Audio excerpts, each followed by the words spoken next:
Hey everyone, and welcome back. Today we're diving into something I think we can all relate to: how to build a more fulfilling life. Okay. And more specifically, we're really taking a look at those 10 things to avoid lists that are always floating around. Yeah. Those lists, Right. they can be a bit well-trodden, can't they? They can be a little cliche. Yeah. For sure. But I'm always curious to see if we can find some real gems amongst the cliches, Right. So we've got two different sources today. Both offer their takes on those 10 things we should avoid. Okay. And get this, there's a surprising amount of overlap. Interesting. So we're going to pull out the most intriguing points from each, connect the dots, and hopefully uncover some actionable insights that you can actually use. Sounds good. Ready to dig in? Absolutely. Yeah. Let's do it. Okay, both sources start off strong, dwelling on the past and comparing ourselves to others. Yeah. I mean, who hasn't wasted time replaying old mistakes or spiraled down that social media rabbit hole? It's so common, and there's a reason these tendencies are so hard to shake. They're deeply ingrained in us. Think about it. Humans are wired for connection, and that often means seeking validation from others. Right.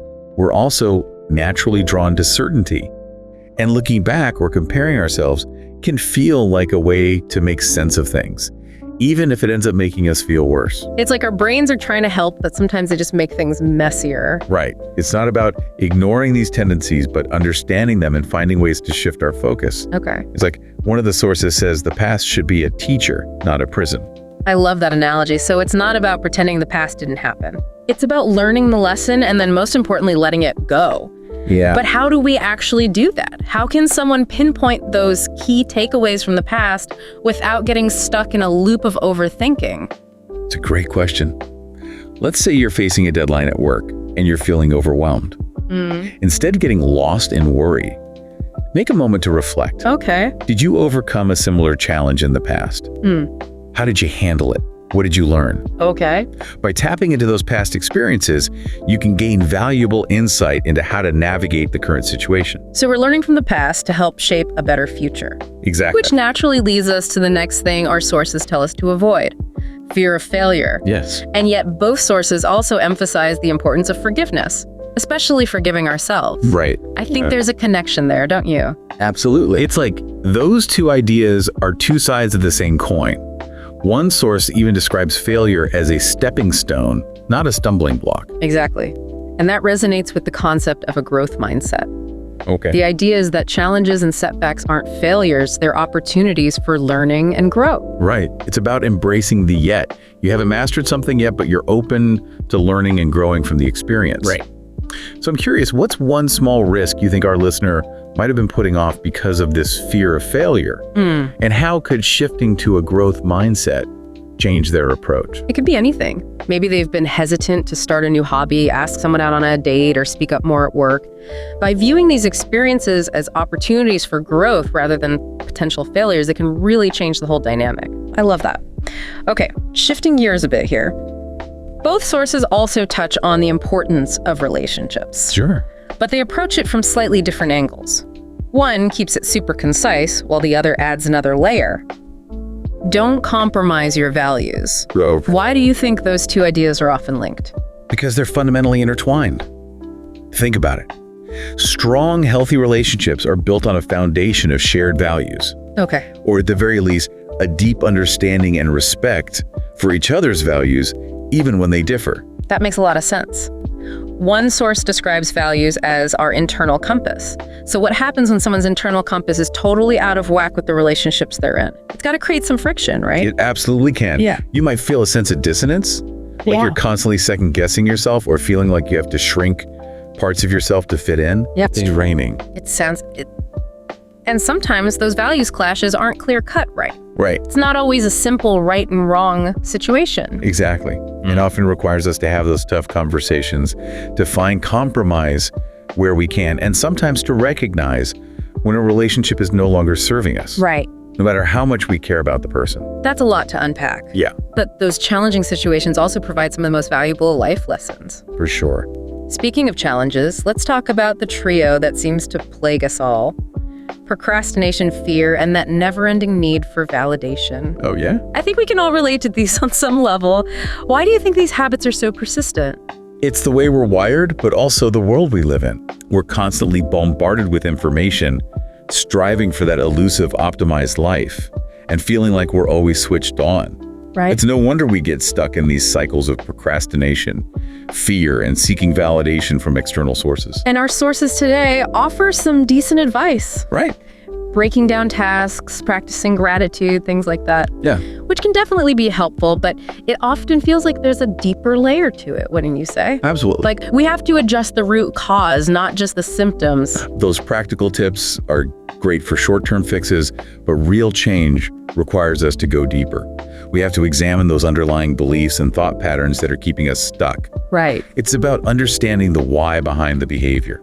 That's so true. I know for years I was the queen of procrastination. Yeah. It wasn't until I took the time to understand why I was procrastinating, the fear of failure, the need for perfection, that I was able to break free from that cycle. What about you? Have you always been immune to these pitfalls, or are there any you've personally struggled with? Oh, I'm certainly not immune. I used to be absolutely terrified of public speaking. Really? My heart would race. I'd get sweaty palms. I even forgot my own name once. No way! That's hilarious. Well, it wasn't so funny at the time. But I knew this fear was holding me back from sharing my work and connecting with others. Right. So I decided to tackle it head on. I started small, practicing in front of a mirror, then with friends and family. Eventually, I worked my way up to larger audiences. Wow, Yeah. That's amazing. Talk about turning a stumbling block into a stepping stone. It's inspiring to hear that even those of us who seem to have it all together still have our own hurdles to overcome. Sure. It's a continuous journey, right? It really is. And speaking of journeys, both of our sources emphasize the importance of avoiding missed experiences. It's about living life to the fullest, which sounds amazing in theory, Right. but can feel pretty daunting when you're also trying to avoid all these other things, right? Yeah. It's like, yes, I want to live fully, but I also don't want to fail, and I don't want to feel uncertain. It can feel like a lot to juggle. I hear that. So how do we find that balance? How do we reconcile this desire for a fulfilling life with the very real fear of stumbling along the way? I think one of the sources put it best when it said, life is meant to be lived. It's that simple and that profound. It's not about checking off some grand bucket list, but about making conscious choices every single day that align with what truly matters to us. It goes back to that internal compass we were talking about earlier. It all connects, doesn't it? It really does. And sometimes aligning with that internal compass means facing our fears, embracing the possibility of failure, and trusting that even if things don't go exactly according to plan, the experience is still valuable. Okay, I have to say, this deep dive has been so eye-opening for me. It's given me a lot to think about. How are you feeling about it? It's definitely been a thought-provoking one. It's amazing how these seemingly simple ideas can have so much depth when you really start to unpack them. It's true. They often resonate on multiple levels, and sometimes it's not about finding all the answers, but about asking ourselves the right questions. Yeah, I think that's key. So for our listener who's been with us on this journey today, if they could only focus on avoiding one of these things this week, which one do you think would have the biggest positive ripple effect on their life? Oh, that's a tough one. If I had to choose, I'd say focusing on letting go of the need for external validation. When we can release that need for outside approval, it frees us to make choices that truly align with our own values and desires. You know, it's like that saying, you can be the ripest, juiciest peach in the world, and there's still going to be someone who doesn't like peaches. exactly. Yeah. We can't please everyone. And when we stop trying, we can focus our energy on becoming the best version of ourselves for ourselves. And that sense of authenticity, that self-acceptance, it just radiates outwards, impacting our relationships, our work, our overall well-being. It's pretty powerful stuff. It really is. We've covered a lot of ground in this deep dive, from learning from the past without dwelling in it, to embracing failure as part of the growth process, to recognizing those values that guide us and the relationships that either support them or challenge them. Right. And ultimately realizing that creating a more fulfilling life isn't about striving for some unattainable ideal of perfection, but about those small conscious choices we make each day. Yes, it's those small choices, those daily acts of courage and self-awareness that ultimately add up to something incredible. So to everyone listening, take a moment to reflect on what really resonated with you today. Which avoid item are you going to focus on this week? What's one small step you can take today to move closer to that more fulfilling life you envision for yourself? Yeah. Jot down those thoughts. Let them simmer. Yeah. You might be surprised by what bubbles to the surface. And hey, maybe your own reflections will spark the idea for our next deep dive. Until then, keep exploring, keep growing, and we'll see you next time for another deep dive into the things that matter most.